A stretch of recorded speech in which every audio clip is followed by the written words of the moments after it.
Hii ni holy basil. Unaona? Holy basil. Yenyewe majani yake ni madogo. Kwa mara nyingine nakuletea holy basil.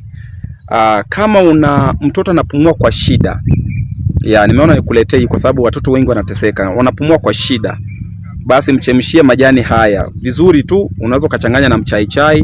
Mpe anywe kijiko kidogo ili mfungue.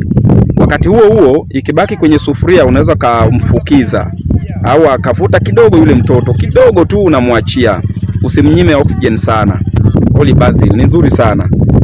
Itakusaidia sana. Angalia maua yake naanza kutoa maua namna hiyo. Basi tumia, itakusaidia sana kwa tatizo hilo. Mtoto ambaye ana mucus ama anapumua kwa shida. Umeona bwana, ni kesi kubwa. Watu wanahangaika. Tumia chai yake mara kwa mara, mpe mtoto kwa kijiko kidogo, inategemeana na umri wake. Lakini pia unaweza kumfukiza kidogo, akavuta kidogo, inhalation kidogo. Hebu tuambie wewe unatumia kwa kutibia magonjwa gani? Usikose kucomment hapo chini. Ni Rastobi Food Product. Bye bye.